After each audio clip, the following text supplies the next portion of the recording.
وأصحابك يا نور الله نویت سنت الاعتکاف۔ پیارے پیارے اسلامی بھائیوں، الحمدللہ عز و جل ایک بار پھر اللہ کی رحمت سے ماہ رمضان میں ہمیں جمعہ کا دن ملا ہے۔ یاد رہے کہ ماہ رمضان اور پھر جمعہ یہ نور علی نور ہو جاتا ہے۔ جو مسلسل یہاں جمعہ میں آتے ہیں ان کو پتہ ہے کہ ہم یہاں جمعہ کے فضائل بھی بیان کرتے ہیں، اور کئی بار بیان ہوئے کہ جمعہ کا دن یہ عام دنوں کی طرح دن نہیں ہے۔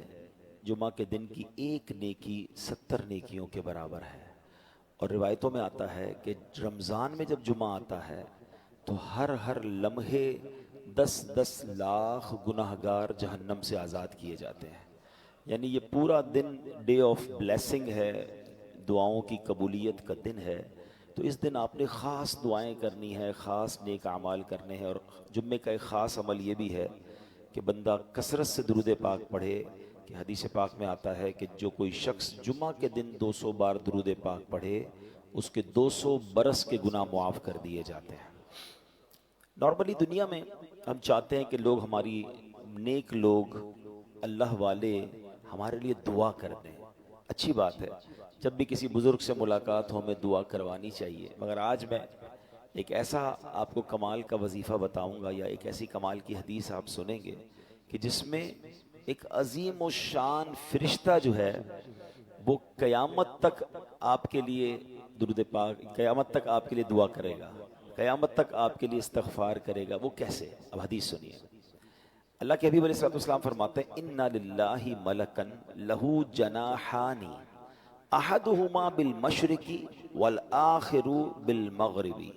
آقا فرماتے ہیں اللہ پاک کا ایک فرشتہ ہے، اس کا ایک بازو ایسٹ میں ہے یعنی مشرق میں ہے، اور دوسرا بازو مغرب میں ہے، ویسٹ میں ہے۔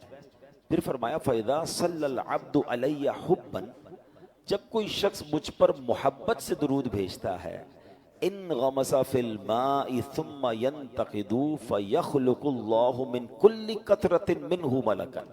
آقا فرماتے وہ اتنا بڑا پرندہ جو ہے نا، جب کوئی بندہ مجھ پر محبت سے درود پڑھتا ہے، میرا کوئی امتی، وہ فرشتہ رحمت کے پانی میں غوطہ لگاتا ہے اور اپنے پر جھاڑتا ہے۔ اللہ پاک اس کے پروں سے ٹپکنے والے ہر قطرے سے ایک فرشتہ پیدا فرماتا ہے۔ کتنے قطرے ٹپکیں گے؟ کبھی آپ نے غور کیا کوئی چڑیا پانی میں گر جائے پھر اپنے پروں کو پھر پھڑائے تو کتنے سارے قطرے گرتے ہیں؟ اتنا بڑا فرشتہ، اور جب وہ پر اپنے ہلاتا ہوگا تو کتنے قطرے گرتے ہوں گے، اور پھر اس سے کتنے فرشتے پیدا ہوتے ہیں۔ اچھا، جب فرشتے پیدا ہوئے ان کی ڈیوٹی کیا ہے؟ نبی پاک فرماتے ہیں یستغفروا لذالک المصلی علی الی یوم القیامہ۔ آقا فرماتے اس کی ڈیوٹی کیا ہوتی ہے؟ پیدا ہونے والے ہر فرشتے کی، وہ فرشتے قیامت تک اس درود پڑھنے والے کے لیے استغفار یعنی دعائے مغفرت کرتے ہیں۔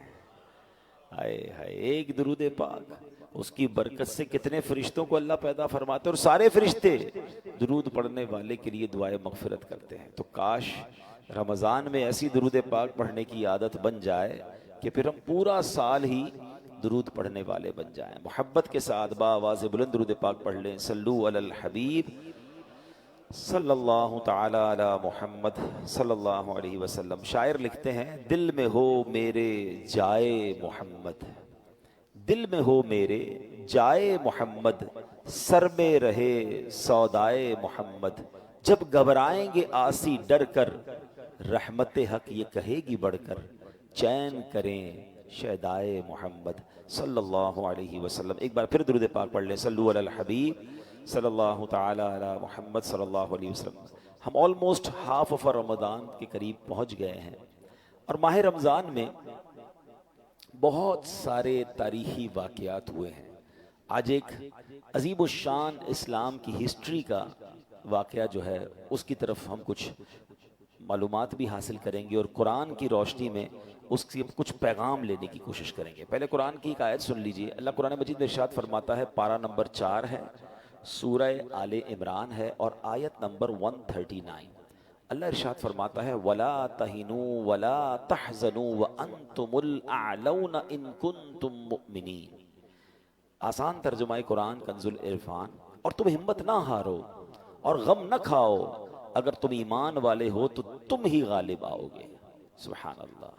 یہ آیت کس عظیم واقعے کی طرف اور کن عظیم لوگوں کی طرف اشارہ کرتی ہے انشاءاللہ ہم سمجھتے ہیں.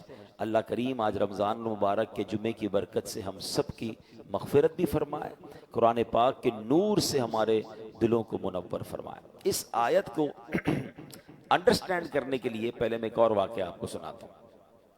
ایک بیان کیا جاتا ہے کہ کچھ لوگ بحری سمندر میں جا رہے تھے اور اچانک طوفان آ گیا.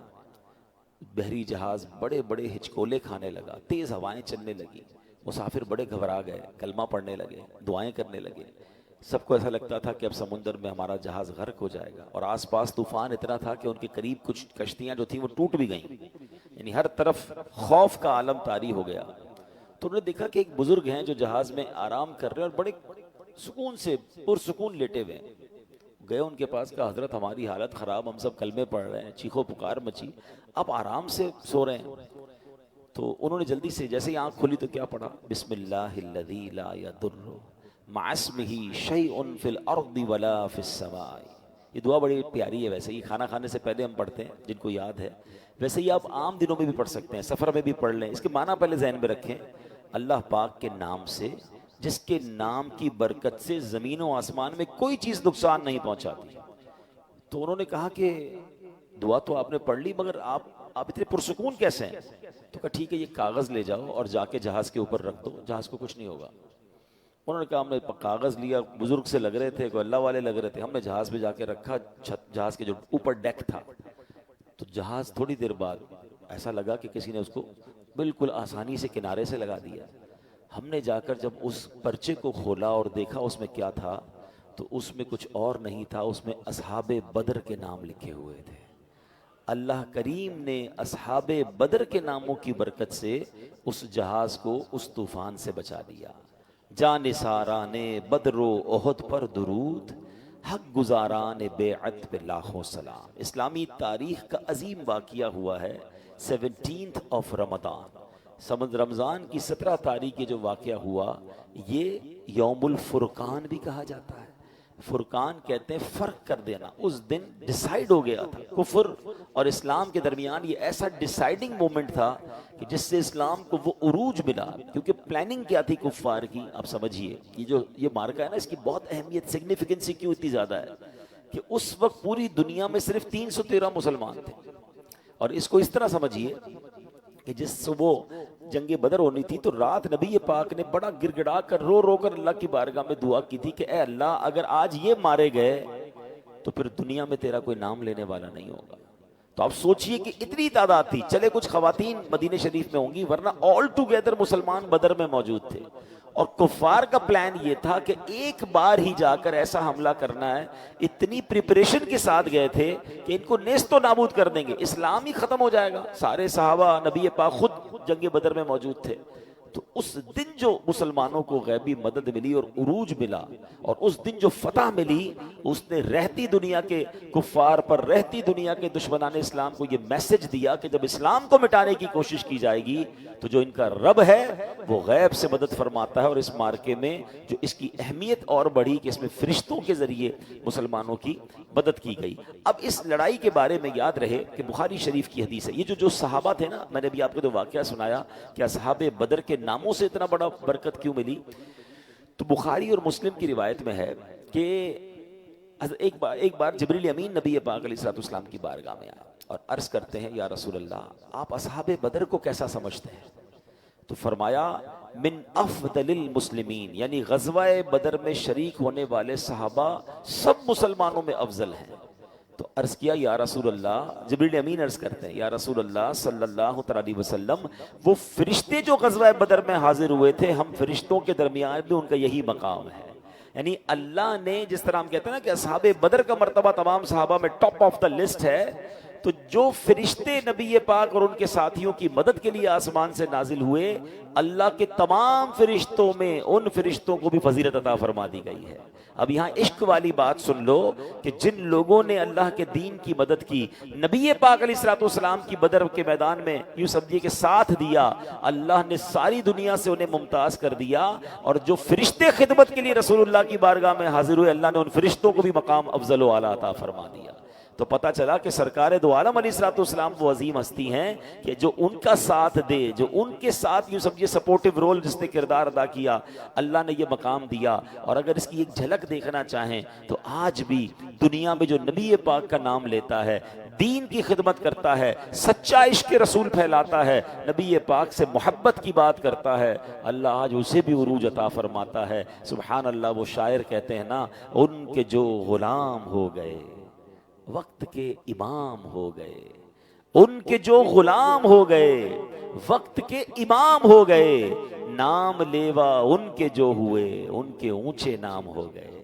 تو نام جس نے نبی پاک کا لیا، اللہ نے اس کے ناموں کو بھی اونچا کر دیا۔ اب اصحاب بدر کے بارے میں علماء فرماتے ہیں کہ ان کے ناموں کے وسیلے سے دعا کی جائے تو مراد پوری ہوتی ہے۔ ان ناموں کی برکت سے مریضوں کو شفا نصیب ہوتی ہے، چوروں لٹیروں سے حفاظت ملتی ہے، بے روزگاری ہو تو ان ناموں کی برکت سے روزگار نصیب ہو جاتا ہے۔ غرض کیسی مشکل ہو، اصحاب بدر کے ناموں کے وسیلے سے دعا کریں، انشاءاللہ وہ مشکلات ٹلیں گی اور مرادیں پوری ہو جائیں گی۔ علماء کرام نے لکھا جو ان پاک ناموں کا ورد کیا کرے، اللہ اسے ولایت کا تاج عطا فرما دیتا ہے۔ تو ماشاءاللہ ان دنوں میں یہ خاص دن ہیں، اصحاب بدر کے دن ہے نا، 17 رمضان۔ تو ان دنوں میں سوشل میڈیا پہ آپ کو انٹرنیٹ پہ سرچ کریں گے تو نام مل جائیں گے، آدھا گھنٹہ لگتا ہے۔ تو ان اللہ والوں کے نام لے کر اللہ کی بارگاہ میں ان کا وسیلہ پیش کریں، یا اللہ ان خوش نصیبوں پر تو نے رحمت فرمائی، فرشتوں کے ذریعے مدد فرمائی، اے اللہ ان کے صدقے ہماری بھی دعا قبول فرمائیں۔ یہ بڑے مقبول تھے۔ اچھا، اب اس پوری غزوے کی ایک جھلک میں آپ کو، یوں تو بڑا طویل واقعہ ہے، انشاءاللہ ہم کسی موقع پر اس کو ڈیٹیل میں بیان کریں گے، لیکن چونکہ ینگسٹرز بھی موجود ہیں، یہ بیان لائیو بھی جا رہا ہے، تو ایک چھوٹا سا میں سمرائز کر دیتا ہوں۔ یہ جو بارکہ تھا، یہ غزوہ بدر 17 رمضان کو ہوا تھا۔ اچھا، یہ 2 ہجری میں ہوا تھا۔ پہلے اس کی ڈیٹ سال سمجھیے گا۔ مسلمان بڑی مشکل سے، ڈیفیکلٹی سے مکے سے مدینے پہنچے تھے، ابھی سیٹل ڈاؤن بھی نہیں ہوئے تھے، دوسرا ہی سال تھا۔ ان بدبختوں کو چین نہیں آ رہا تھا کہ یہ مدینے پہنچ کیسے گئے، یہ وہاں سکون میں کیوں ہیں؟ مکے میں تو روز لڑائی ہوتی تھی، روز مارتے تھے، روز مسلمانوں کو تکلیف تھی۔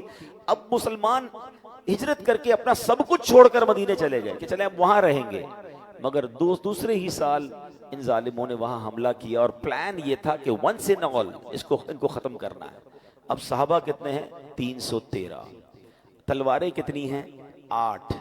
ٹھیک ہے، رمضان شریف کے دن ہیں، کھانے پینے کا سامان بھی زیادہ نہیں تھا، مگر جوش ایمانی ایسا تھا، جذبہ جانثاری ایسا تھا کہ 1000 کا لشکر سامنے ہے اور یہ صحابہ ان کے سامنے کھڑے ہو گئے۔ روایت میں آتا ہے کہ نبی پاک علیہ الصلوۃ والسلام نے صحابہ سے کوسچن کیا کہ ہم میدان بدر میں جائیں یا رک جائیں؟ ایک سجیشن تھا، ایک مشورہ تھا۔ صحابہ کا جو رپلائی تھا نا، ذرا سنیے گا۔ مسلمانوں کے پہلے خلیفہ حضرت ابوبکر صدیق اور دوسرے خلیفہ حضرت عمر فاروق اور دیگر صحابہ کرام نے عرض کیا، یا رسول اللہ، آپ کے لیے مکہ چھوڑا ہے، آپ کے لیے سب کچھ قربان کیا ہے، اب جانے بھی آپ کے نام پر قربان کریں گے، اب ہم سے نہ پوچھے جانا ہے کہ نہیں جانا، we are ready for everything whatever you want, آپ جو فرمائیں گے ہم اس کے لیے راضی ہیں۔ اب نبی پاک نے انصار کی طرف رخ کیا۔ ذرا سمجھیے گا، یہ بھی پتا ہونا چاہیے مہاجرین کون تھے، انصار کون تھے۔ مہاجرین وہ تھے جو مکے سے ہجرت کر کے مدینے آئے تھے، اور جو مدینے میں پہلے ہی سیٹلڈ تھے نا، وہ انصار تھے، اور انہوں نے ہیلپ کی تھی مہاجرین کی۔ تو اب انصار سے پوچھا، کیونکہ وہ تو گھر بار میں رہتے تھے، ان کی تو فیملیاں بھی وہاں پر تھیں، جائیدادیں بھی تھیں، تو ان سے پوچھا تو حضرت سعد بن عبادہ انصار کی طرف سے کھڑے ہوئے رضی اللہ تعالیٰ عنہ، عرض کرتے ہیں یا رسول اللہ، شاید اب ہم سے رائے لینا چاہتے ہیں، ہم سے یہ پوچھنا چاہتے ہیں کہ ہماری رائے کیا ہے۔ اے اللہ پاک کے آخری نبی صلی اللہ علیہ وسلم، میدان بدر تو یہ رہا، آپ اگر فرمائیں ہم تو سمندر میں اترنے کے لیے بھی تیار ہیں۔ آپ لٹرلی ان صحابہ کا جذبہ دیکھیں، فرماتے ہیں آپ بدر کے بارے میں ہم سے سوال کر رہے ہیں، ہم سمندر میں اتر جائیں گے، آپ حکم فرمائیں۔ دوسرے صحابی نے عرض کیا یا رسول اللہ، ہم بنی اسرائیل جیسے نہیں ہیں جنہوں نے حضرت موسیٰ سے کہا تھا، اور جو بنی اسرائیل نے حضرت موسیٰ سے کہا تھا نا، وہ قرآن میں موجود ہے۔ قرآن کی آیت سنیے، فَاذْهَبْ أَنْتَ وَرَبُّكَ فَقَاتِلَا إِنَّا هَاهُنَا قَاعِدُونَ۔ انہوں نے حضرت موسیٰ کے ساتھ بے وفائی کر کے کیا کہا تھا؟ تو آپ اور آپ کا رب دونوں جاؤ اور لڑو، ہم تو یہیں بیٹھے ہیں۔ بنی اسرائیل نے دھوکہ دیا تھا نا حضرت موسیٰ کو۔ صحابی کہتے ہیں حضور، ہم بنی اسرائیل نہیں ہیں، ہم جدھر کہیں گے آپ کے ساتھ جائیں گے، سب کچھ قربان کر دیں گے۔ یا رسول اللہ، اپنی جانیں آپ پر نثار کریں گے۔ سبحان اللہ، یہ کیسا شاندار جذبہ تھا صحابہ بدر کا۔ شاعر نے اس کا نقشہ بڑے پیارے انداز میں کھینچا ہے. وہ کہتے ہیں تھے ان کے پاس 2 گھوڑے 6 زرہیں 8 شمشیریں، پلٹنے آئے تھے یہ لوگ دنیا بھر کی تقدیریں. سامان اتنا سا تھا اور پلان کیا تھا کہ دنیا کی تقدیر بدلنی ہے. نہ تیغ و تیر پر تکیا، نہ خنجر پر، نہ بھالے پر، بھروسہ تھا تو ایک سادی سی پیاری چادر والے پر. اے میرے پیارے اسلامی بھائیوں، اب کیا ہوا جب یہ جانیں ہتھیلی پر لگ کر اللہ کی راہ میں پہنچے نا، تو اللہ قرآن میں فرماتا ہے وَلَقَدْ نَصَرَكُمُ اللَّهُ بِبَدْرٍ وَأَنْتُمْ أَذِلَّةٌ، اور بے شک اللہ نے بدر میں تمہاری مدد کی جب تم بالکل بے سر و سامان تھے. اللہ پاک نے غزوہ بدر میں مسلمانوں کی مدد کے لیے پہلی جو مدد بھیجی 5000 فرشتے بھیجے. 5000 فرشتے آسمان سے نازل ہوئے. اور سبحان اللہ، اب یہاں پر بڑی باریک سی بات ہے، بہت ساری کنفیوژن دور ہو جائے. قرآن کے ذریعے ذرا سنیے گا. جب بدر میں مدد کے لیے کون آئے تھے؟ ذرا مل کر جواب دیں گے. فرشتے آئے تھے. مگر اللہ نے کیا فرمایا؟ وَلَقَدْ نَصَرَكُمُ اللَّهُ، اور بے شک اللہ نے بدر میں تمہاری مدد کی. ٹھیک ہے، یعنی مدد کے لیے آئے فرشتے تھے.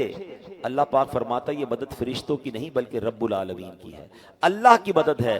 پتا چلا کہ اللہ کے بندوں کا مدد کرنا اصل میں اللہ پاک کا ہی مدد کرنا ہے. سبحان اللہ. اور فرشتے کون ہیں؟ قرآن خود ان کے بارے میں فرماتا ہے عباد مکرمون، فرشتے عزت والے بندے ہیں. تو جن کو اللہ پاک بندہ فرمائے ان کی مدد اللہ پاک کی مدد ہے. تو جنہیں اللہ پاک اپنا دوست فرمائے ان کا عالم کیا ہوگا؟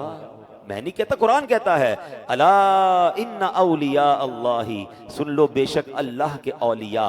اولیاء کون ہوتے ہیں؟ ولی کہتے ہی دوست کو ہیں. تو بتائیے بندے مدد کریں تو اللہ فرمائے یہ میری مدد ہے. تو اگر اللہ کے ولی کسی کی ہیلپ کر دیں تو یہ بھی ایکچولی اللہ ہی کی مدد ہے. تو یہ کانسیپٹ اپنا کلیئر کر لیں کہ اگر کوئی اولیاء کرام یا صحابہ کرام کی طرف رجوع کرتا ہے تو ذہن یہ نہیں ہوتا کہ یہ مدد کریں گے یا یہ اپنی حیثیت سے مدد کریں گے. اللہ کی عطا سے اللہ جسے چاہے اختیارات دے. تو اگر اللہ والے کسی کی مدد کرتے ہیں تو قرآن کی یہ آیت ہمیں بتا رہی ہے کہ وہ مدد دراصل اللہ کی ہے. یہ شرک نہیں. شرک یہ ضرور ہے کہ کوئی کہے کہ جناب فلاں شخصیت میری مدد کر رہی ہے، وہ اللہ سے نہیں اپنی طرف سے لے کر دے رہی ہے، اللہ سے لے کر نہیں دے رہی. تو جناب ہمارا یہی عقیدہ ہے کہ دینے والی ذات صرف رب کی ذات ہے، خالق و مالک وہی ہے. ہاں وہ جس پیارے کو چاہے، جس اپنے جو ہے وہ برگزیدہ بندے کو چاہے اختیارات عطا فرمائے. تو یہ جب بات سمجھ آ جائے گی تو یہ کنفیوژن جو ہے وہ کلیئر ہو جائے گی. اب آخری بات، اب اس ٹاپک کو ایک اور طرف لاتے ہیں. اب آج کل بڑی باتیں ہوتی ہیں کہ بھائی جب فرشتوں کی مدد بدر میں ہو سکتی تھی تو آج اللہ مدد کیوں نہیں فرماتا؟ آج تو مسلمان بڑی تکلیف میں ہیں، ہر طرف مسلمان ذلیل و خوار ہو رہے ہیں، کہیں دھماکے ہو رہے ہیں تو کہیں جناب مسلمان غربت کا شکار ہیں، تو کہیں مسلمانوں کو دبایا جا رہا ہے، کہیں جناب غیر مسلموں کی فوجیں تباہی مچا رہی ہیں. تو جناب آج بھی تو کلمہ گو ہیں، آج وہ مدد کیوں نہیں آ رہی؟ Relevant question. سبحان اللہ. تو آج ذرا بڑا سادہ سا جواب ہے جو میں نے شروع میں آیت تلاوت کی تھی. اللہ نے کیا فرمایا؟ وَلَا تَهِنُوا وَلَا تَحْزَنُوا وَأَنْتُمُ الْأَعْلَوْنَ إِن كُنتُم مُؤْمِنِينَ. اللہ نے فرمایا تم ہمت نہ ہارو اور غم نہ کھاؤ، اگر تم ایمان والے ہو تو تم ہی غالب آؤ گے. اس کا مطلب یہ ہوا اے محبوب علیہ السلام کے غلاموں، غالب تم ہی رہو گے، سپیریورٹی تمہیں ہی ملے گی. شرط ایک ہی ہے، اللہ نے قرآن میں بیان فرما دیا، سچے ایمان والے ہو جاؤ، اللہ پاک پر کامل بھروسہ رکھنے والے ہو جاؤ.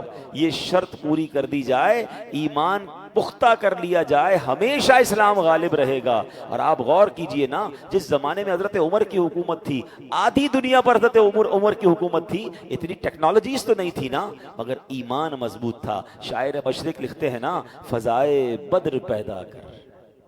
ایک کنڈیشن ہے، فضا وہ والی پیدا کرو نا. ایمان کیسا تھا؟ اللہ پر بھروسہ تھا، ہتھیاروں پر نہیں تھا، پکے مسلمان تھے نا. فضائے بدر پیدا کر، فرشتے تیری نصرت کو اتر سکتے ہیں گردوں سے کتار اندر کتار اب بھی. یعنی آج بھی فرشتے مدد کو آ سکتے ہیں اگر وہ بدر والی فضا پیدا کر لی جائے، وہ ایمان کا لیول کر دیا جائے. ایک اور جگہ شاعر مشرق نے سمجھایا نا، حضرت ابراہیم کا جو واقعہ ہے، ارے وہ آگ باغ کیسے بن گئی، آج تو آگ جلا دیتی ہے. تو وہ لکھتے ہیں نا، اگر آج بھی ہو ابراہیم سا ایمان پیدا. There is only one condition. ایمان کا لیول وہ چاہیے. اگر آج بھی ہو ابراہیم سا ایمان پیدا، آگ کر سکتی ہے انداز گلستہ پیدا. آج بھی آگ باغ بنے گی, آج بھی فرشتے مدد کو آئیں گے. لیول آف ایمان وہ ریکوائرڈ ہے. ایمان کا لیول تو ہمارا یہ ہو گیا ہے کہ جناب آج تو بندہ کہتا ہے جھوٹ نہیں بولیں گے نا تو کاروبار نہیں چلے گا. مولانا صاحب آپ سمجھا تو رہے ہو جھوٹ حرام ہے, مگر ساری مارکیٹ جھوٹ بولتی ہے. آج سود کا کام نہیں کریں گے تو کیسے, حضرت آپ کو نہیں پتا, سود کا کام کریں گے نہیں تو ہمارا بلڈنگ ہی نہیں کھڑی ہو سکے گی, ہمارا امپائر ہی کھڑا نہیں ہوگا, ہمارا بزنس ہی یعنی ہمیں ایمان کا وہ کمزور لیول ہو گیا. بلکہ لوگ کہتے ہیں نماز پڑھنے دکان چھوڑ کے جاؤں گا تو کاروبار کیسے چلے گا. یعنی ہمارا مائنڈ یہ ہے کہ جھوٹ بولنے سے کام ہوگا, سود کھانے سے یا سود کا کام کرنے سے آگے بڑھوں گا, اپنا بزنس چھوڑ کر نماز پڑھنے جاؤں گا تو بزنس ڈاؤن ہو جائے گا. یہ ایمان ہے. تو کہاں سے مدد آئے گی آپ بتائیں نا. آپ غور کریں کتنی چیزیں, آج کسی کو کہو بھائی دین کا کام سیکھنے کے لیے کچھ تھوڑا سا ٹائم نکالو, ارے بھائی بچوں کو کھلانا بھی ہے, ہمارے کاروبار بھی ہیں, ہم اگر چلے گئے دین کے کام کے لیے 2-4 دنوں کے لیے تو پیچھے کون ہوگا, بچوں کا کیا ہوگا, فیملی کا کیا ہوگا. تو یہی ایمان ہے نا ہمارا. ہمیں پھر اللہ پر بھروسہ تو نہ رہا نا. یعنی آپ غور کیجئے ہمارا حال یہ ہے. ایک کمال کا واقعہ, حضرت عبد الواحد بن زید کہتے ہیں میں ایک سمندری سفر پر تھا, تیز ہوائیں چلنے لگی, ہمارے جہاز کو کسی جزیرے پر جا کے رکنا پڑا. ہم گئے تو وہاں ایک بندہ غیر اللہ کی عبادت کر رہا تھا. ہم نے اس کو سمجھایا بھائی یہ تو شرک کر رہے ہو. تو اس نے کہا تم کس خدا کی عبادت کرتے ہو. تو انہوں نے تفصیل بتائی کہ ہم اللہ کی عبادت کرتے ہیں, اللہ نے ایک رسول ہم پر بھیجے, انہوں نے ہمیں معجزات دکھائے, دلیلیں بتائیں, ہم ایمان لے آئے ان پر, اللہ کا پورا پیغام. انہوں نے کہا پھر ان رسول کا کیا ہوا. کہ جب اللہ کا پورا پیغام انہوں نے پہنچا دیا تو اللہ نے انہیں اپنے پاس بلا لیا. تو انہوں نے کہا کہ کوئی نشانی ہے تمہارے پاس تمہارے دین کی. تو کہا ہمارے پاس قرآن شریف تھا. ہم نے اس غیر مسلم کو قرآن شریف دکھایا. جب اس نے قرآن پڑھا تو وہ آنسوں سے رونے لگا. کہتا ہے کہ یہ تو اس ہستی کا کلام ہے, حق بنتا ہے کہ اس کی نافرمانی نہ کی جائے. اس بندے نے قرآن سنا اور اس کے بعد کلمہ پڑھ کر مسلمان ہو گیا. حضرت کہتے ہیں ہم نے اپنے جہاز میں سوار کر لیا کہ بیچارہ یہ بھی مسافر ہے. تو اب جب رات کا وقت آیا تو ہم سب سونے لگے. تو وہ کہتا ہے یہ بتاؤ جس خدا کا کلمہ پڑھایا ہے وہ سوتا ہے. تو کہا نہیں وہ تو نہیں سوتا. تو کیا کمال کی جواب دیا کہ ابھی تو تم نے مجھے مسلمان کیا, مجھے اللہ کے بارے میں بتایا ہے, تو یہ کتنی بری بات ہے کہ محبوب جاگتا رہے, مالک کے سامنے بندہ سویا رہے. مالک جاگ رہا ہے تو غلام کیسے سو سکتے, بید بھی ہے. کہ ہم سارے سو گئے, وہ ساری رات عبادت کرتا رہا, ساری رات دعائیں کرتا رہا. جب ایک کنارہ آیا تو ہم نے اس کو کچھ پیسے دیے کہ پیسے لے لو, آپ اپنی زندگی کیسے گزارو گے. تو وہ کہتا ہے کہ بڑی عجیب بات ہے, جب میں اللہ کی پوجا نہیں کرتا تھا, غیر اللہ کو پوچھتا تھا تو مجھے وہ روزی دیتا تھا, اب تو میں مسلمان ہو گیا ہوں تو مجھے تمہارے پیسوں کی کیا ضرورت ہے, وہ مجھے بھوکا کیوں رکھے گا. ہائے ہائے. وہ کہتے ہیں یہ ہم سے بندہ ہمیں یہ کہہ کر جدا ہو گیا اور اندازہ ہوا کہ یہ نیا ہونے والے مسلمان کا ایمان کتنا پکا تھا. مگر ہمارا حال کیا ہے, ہمیں صرف اسباب پر فکر ہے. نوکری ہوگی تو کام چلے گا, کاروبار ہوگا تو کام چلے گا, فلاں بندہ راضی ہوگا تو روزی ملے گی. اللہ کے بارے میں خیال بھی دل میں نہیں آتا. رب پر بھروسہ کرنا سیکھیں, اللہ چاہے گا تو میرا کام ہوگا. اور یہ کہنا بھی شروع کریں, اپنی زندگی میں یہ شامل کریں, یہ پلاٹ لے لوں گا, اس مارکیٹ میں دکان کھول لوں گا تو کاروبار چلے گا, وہ والی چیز مجھے مل جائے گی تو میں ترقی کر جاؤں گا. نہیں, میرا رب چاہے گا تو ترقی ہوگی. میں آخری بات کر کے اپنی گفتگو کو آپ کو اشارتاً سمجھا دیتا ہوں. دیکھیں یہ ہاتھ ہے نا, پارٹ آف دا باڈی ہے, آنکھیں پارٹ آف دا باڈی ہے, کان پارٹ آف دا باڈی ہے, ٹھیک ہے, پیر, یہ سب حصے ہیں نا ہماری باڈی کے. بندہ کیا کہتا ہے کہ یار میرے پاس ہاتھ ہیں, میرے پاس آنکھیں ہیں, کان ہیں, اس لیے میں بول رہا ہوں, اس لیے سن رہا ہوں. نہیں, ہاتھ ہوتے ہیں لیکن اللہ نہ چاہے تو یہ ہاتھ کام نہیں کرتے ہیں. آپ نے دیکھا ہوگا کسی کو فالج ہو جائے اس کا ہاتھ نہیں اٹھتا, وہ گرپ نہیں کر پاتا. اس کا مطلب ہاتھ سب کچھ نہیں ہے. اللہ چاہے گا تو یہ ہاتھ کام کرے گا. ہاتھ لگا ہوا ہے مگر کام کا نہیں ہے, انگلیاں نہیں چل رہی ہیں, پکڑ نہیں پا رہا بندہ. آپ نے نابینا لوگوں کو دیکھا ہوگا, ان کی آنکھیں لگی ہوئی ہوتی ہیں, وہ آنکھیں نکلی بھی نہیں ہوتی, بلکہ اتنی کلیئر آئیز ہوتی ہیں کہ کبھی کبھی تمہیں لگتا ہے کہ مجھے ہی دیکھ رہا ہے. مگر جب ہاتھ پھر آتے ہیں تو پتہ چلتا ہے نہیں یار آنکھیں تو لگی ہیں مگر نظر نہیں آ رہا. It means part of the body is nothing. اس میں نور جب آئے گا جب میرے رب نے چاہنا ہے. زبان لگی ہوئی ہوتی ہے, جو لوگ بول نہیں سکتے, گونگے ہوتے ہیں نا, ان کی زبان ایگزسٹ کرتی ہے مگر زبان ہوتے ہوئے وہ بول نہیں پاتے. کان لگے ہوئے ہوتے ہیں مگر وہ سن نہیں پاتے. پیر ہوتے ہیں لوگوں کے مگر چل نہیں پاتے. یہ بالکل شاندار اگزامپل ہے کہ ہم محتاج ہیں. ہم کچھ بھی کر لیں, دنیا بھر کا سامان جمع کر لیں, اگر اس سامان سے نفع نہیں اٹھا سکتا, رب نے نہیں چاہنا تو میں نفع نہیں اٹھا سکوں گا. کھانا سامنے پڑا ہوتا ہے, لوگ اٹھا کے کھا نہیں سکتے. خدا کے واسطے اسباب سے نکلو. اصحاب بدر کا یہ واقعہ پکار پکار کر کہہ رہا ہے کہ سامان تھوڑا ہو جناب، چیزیں تھوڑی ہوں، اسباب تھوڑے ہوں، مگر رب راضی ہونا تو بندہ جو ہے وہ پھر طوفان سے ٹکرا جائے اللہ اس پہ بھی کامیابی عطا فرماتا ہے، فرشتے بھیج دیتا ہے. لیکن سامان کا انبار ہو، سورسز ہی سورسز ہوں، دنیا کی ساری نعمتیں آپ کے پاس ہو، اور اگر اللہ ناراض ہے اور اللہ کی مدد شامل حال نہیں تو بندہ کچھ بھی نہیں کر سکتا ہے. تو اس واقعے سے یہ میسج لینا ہے، سبق لینا ہے اور ایمان مضبوط کرنا ہے. ہر چیز میں پہلے یہ چیک کرو کہ یہ اللہ میرے اس کام سے راضی ہوگا یا ناراض ہوگا. کاروبار کرنے جا رہے ہیں، رک جائیں یار، یہ ڈیل اللہ کو ناراض تو نہیں کر دے گی؟ کسی عالم دین سے پوچھ لیتا ہوں. گھر میں کوئی پروگرام کر رہے ہیں، رک جائیں یار، یہ فیملی گیدرنگ کہیں میں اللہ کو ناراض تو نہیں کر بیٹھوں گا. سب سے پہلے اللہ کو راضی کرے، ورنہ اچانک سب کچھ برباد ہو جاتا ہے.